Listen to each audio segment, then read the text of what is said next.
اسی میں ایک سوال ہے جی، محرم میں نکاح کرنا کیسا ہے؟ یہ سوال بھی ظہور احمد نے کشمیر سے پوچھا ہے۔ محرم میں نکاح کرنا بھی جائز ہے، بلکہ ہمارے مسلک کے مطابق باعث برکت ہے، کیونکہ محرم کو اللہ کے نبی نے محترم قرار دیا ہے، جو قابل احترام مہینہ ہے تو مقدس ہے، تو مقدس مہینے میں عبادت کا ثواب بھی زیادہ ہوتا ہے، اور نکاح بھی شریعت میں عبادت ہے۔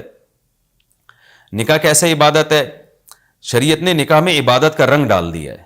دیکھیں آپ کہ نکاح ایک معاملہ ہے، لیکن اس سے پہلے خطبہ بھی ہوتا ہے۔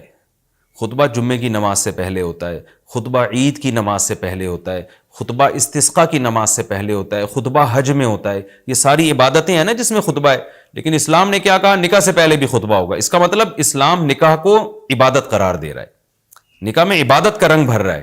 تو عبادتیں تو مقدس مہینے میں زیادہ ثواب ہوتا ہے ان میں۔ تبھی آپ دیکھیں نبی صلی اللہ علیہ وسلم نے فرمایا رمضان کے بعد سب سے زیادہ روزوں کا ثواب محرم میں ملتا ہے۔ کیوں؟ مقدس ہے نا، تو عبادت کا ثواب بڑھ گیا اس میں۔ تو اس حدیث سے صاف ہمیں پتہ چلتا ہے کہ اگر کوئی محرم میں اس نیت سے نکاح کرتا ہے کہ مقدس مہینہ ہے، تو اس میں عبادت کا ثواب بڑھ جائے گا، اور اس میں انشاءاللہ اللہ سے امید کی جا سکتی ہے کہ خیر و برکت زیادہ ہوگی۔ تو اس کو منحوس سمجھنا جائز نہیں ہے۔ اگر آپ کہتے ہیں اس مہینے میں چونکہ حضرت حسین رضی اللہ تعالیٰ عنہ کی شہادت ہوئی ہے اس لیے منحوس ہے، تو یہ غلط ہے۔ ایک تو ہماری نظر میں شہادت ایک بہت مقدس مقام ہے، اس کی وجہ سے کوئی مہینہ منحوس نہیں ہو سکتا، مقدس تو ہو سکتا ہے، منحوس نہیں ہو سکتا۔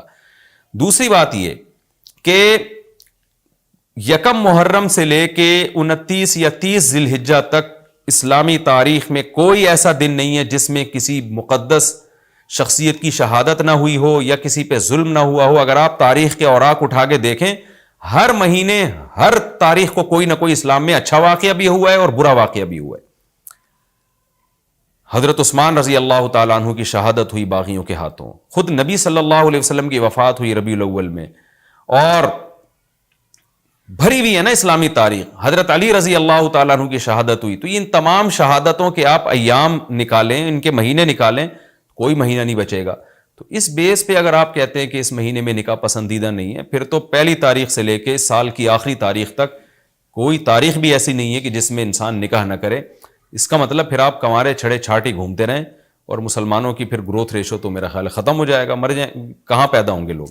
اور اگر آپ کہتے ہیں کہ نہیں جی، کسی شخصیت کے کسی دن میں انتقال کر جانے سے یا شہید ہو جانے سے یا اس پہ ظلم ہونے سے وہ دن منحوس نہیں بنتا، تو پھر 10 محرم بھی منحوس نہیں ہے۔ 10 محرم میں بھی آپ نکاح کر سکتے ہیں، اور محرم کے بقیہ تاریخوں میں بھی آپ نکاح کر سکتے ہیں۔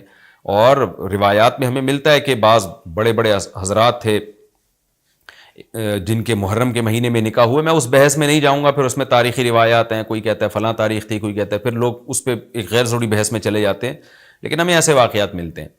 تو اس لیے اس بارے میں، اور پھر شریعت میں جلد نکاح کی ترغیب ہے۔ نکاح کو ڈیلے کرنا یہ شریعت میں پسندیدہ کام نہیں ہے۔ اس بیس پہ تو ڈیلے کیا جا سکتا ہے نکاح کہ آپ کو رشتہ سمجھ میں نہیں آ رہا، مشورے کر رہے ہیں، لیکن جب ایک دفعہ رشتہ سمجھ میں آ جائے تو اسلام کا حکم یہ کہ اس میں جلدی کی جائے۔ صحیح بخاری کی مشہور حدیث ہے، نبی صلی اللہ علیہ وسلم کی خدمت میں خاتون آئیں، عرض کیا کہ یا رسول اللہ، میں آپ سے نکاح کرنا چاہتی ہوں۔ آپ نے چہرہ مبارک کو جھکا لیا، آپ کا ارادہ نہیں تھا۔ ایک اور صحابی کھڑے ہوئے، عرض کیا یا رسول اللہ، آپ میرا ان سے نکاح کر دیں۔ اسی محفل میں نبی نے ان صحابیہ کا ان صحابی سے نکاح کرا دیا۔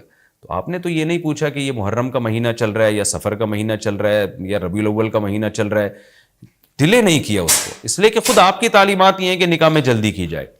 تو اگر آپ کو محرم میں رشتہ ملتا ہے، آپ ربیع الاول تک ڈیلے کرتے ہیں محرم کی وجہ سے یا سفر تک ڈیلے کرتے ہیں، تو یہ ڈیلے کرنا خود قرآن و سنت کے خلاف ہے۔ جس چیز میں تعجیل مقصود ہے، جس چیز کو شریعت نے جلدی کا حکم دیا، عبداللہ بن مسعود رضی اللہ تعالیٰ عنہ فرماتے تھے، مصنف ابن ابی شیبہ کی روایت ہے کہ مجھے پتا چل جائے نا کہ میری زندگی میں صرف ایک رات باقی ہے، اگلے دن میں نے مر جانا ہے، اور میرے نکاح میں کوئی عورت نہ ہو، میں وہ رات بھی نکاح کے بغیر نہیں گزاروں گا، میں بیوی کے بغیر نہیں گزاروں گا، اس خوف سے کہ مجھے کہیں فتنہ نہ ہو جائے۔ صحابہ کرام جو تقوی کے اعلیٰ معیار پر تھے اور جن سے گناہ کا اندیشہ بہت کم تھا اور کہیں معاشرے میں بے حیائی پھیلی ہوئی نہیں تھی، وہ تو ان کا تو یہ کانسیپٹ تھا کہ بھائی ہم بیوی کے بغیر ایک دن نہیں گزاریں گے، کہیں ایسا نہ ہو کہ برائی میں پڑ جائیں۔ اور آج چاروں طرف بےہودگی پھیل رہی ہے، چاروں طرف بے شرمی، بے حیائی، انٹرنیٹ پر بےہودہ چیزیں، آپ یوٹیوب میں ویڈیو میں جائیں فوش چیزیں آ رہی ہیں، ہر چیز آپ کی شہوت کو برانگیختہ کرنے والی ہے، اور اس میں آپ یہ کہیں کہ ایک رشتہ طے بھی ہو چکا ہے، آپ صرف اس بیس پر آپ اس کو ڈیلے کر رہے ہیں، ایک مہینہ 2 مہینہ، وہ لوگ سفر میں بھی نہیں کر رہے ہوتے، اور اس بیس پہ آپ ڈیلے کر رہے ہیں، اس میں خطرہ ہوتا ہے کہ مرد کسی گناہ میں نہ پڑ جائے، عورت کسی گناہ میں نہ پڑ جائے، تو شریعت اس کی آپ کو اجازت نہیں دیتی ہے۔ اور پھر اس میں یہ بھی ہوتا ہے کہ اگر آپ ڈیلے کرتے ہیں تو منگنیاں توڑنے کا شیطان کو موقع بہت ملتا ہے۔ میرے سامنے ایسے درجنوں واقعات ہیں، رشتہ طے ہوا لیکن جی چونکہ محرم ہے یا سفر آ رہا ہے تو ہم ربیع الاول میں کریں گے، یا منگنی کو کسی بھی وجہ سے ڈیلے کر دیا، تو جب منگنی ڈیلے ہوتی ہے، یعنی نکاح ڈیلے ہوتا ہے، منگنی ہو گئی، نکاح کو ڈیلے کر رہے ہیں آپ، اس میں شیطان پھر دونوں کو لڑواتا ہے، منگنیاں ٹوٹتی ہیں، اکثر نفرتیں پھیلتی ہیں، غلط فہمیاں، بدگمانیاں شیطان کو پھیلانے کا موقع ملتا ہے۔ اس لیے شریعت میں تو منگنی کا لفظ ہی نہیں ہے، شریعت میں ہے خطبہ۔ خطبہ کا مطلب نکاح کا پیغام بھیجا، ان کو جب سمجھ میں آ گیا تو فوراً نکاح کر دیا، بیچ کا کوئی راستہ نہیں اللہ نے رکھا۔ تو چاہے وہ محرم ہو، چاہے وہ سفر ہو، چاہے وہ ربیع الاول ہو، چاہے وہ ربیع الثانی ہو۔